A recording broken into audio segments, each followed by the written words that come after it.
All right, algebra, this is number 8 from side 1, the easy looking side of your homework for the weekend. First thing we're going to do is distribute this negative 6. Negative 6 times positive 1 is negative 6. Negative 6 times negative 3 is positive 18p. Equal sign comes straight down. 8p and negative 36 come straight down. Now I want all the p's together on one side, so I'm going to subtract 8p. Other things you could do first here, this is what I'm choosing to do. 18 minus 8 is 10, so I've got 10p over here. Equal sign comes straight down. 8p minus 8p is 0, so I'm going to drop that and just bring down the negative 36. And then over here I've got the negative 6 on the left side. Let's see, a couple more steps.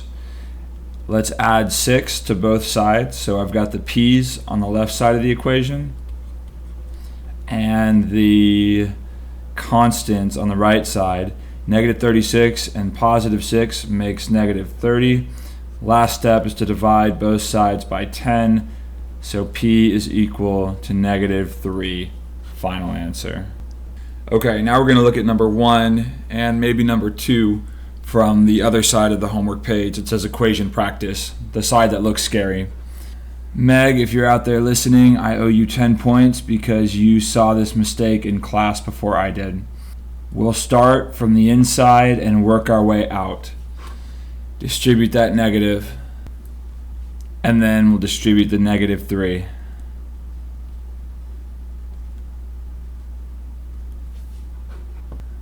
Now combine like terms and then solve the equation. So m is equal to negative 18. Final answer. Alright, I'll get number 2 started for you also. Again, we'll work from the inside out, starting with our distributions. So we've got a 4 and a negative to distribute respectively. So far so good. Now at this point we've got options. You might notice that there's a positive 8 and a negative 3 there, and they're inside of a bracket, which acts the same as a parenthesis. So there isn't any reason why we can't combine like terms.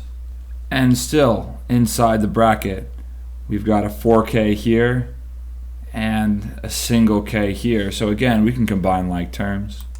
Now we got options here, but let's go ahead and just distribute the 1/5.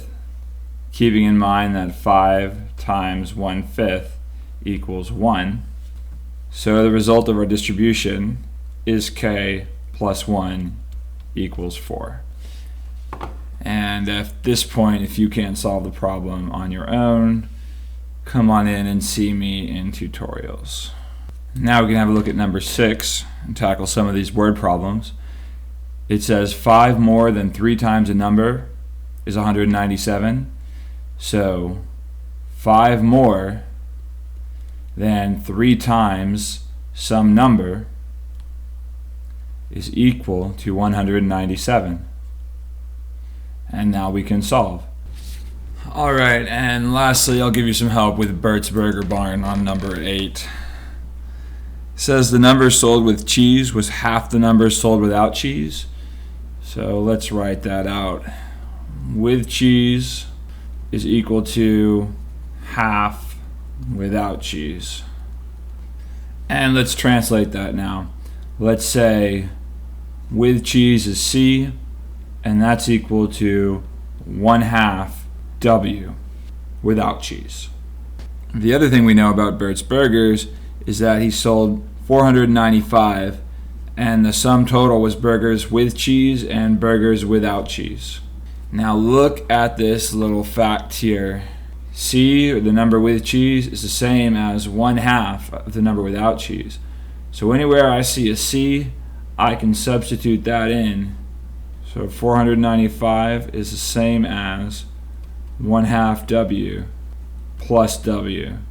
Combine like terms and you get 495 equal to 3/2 W. And then I'll stop right there and see if you can get the rest of the way to the answer.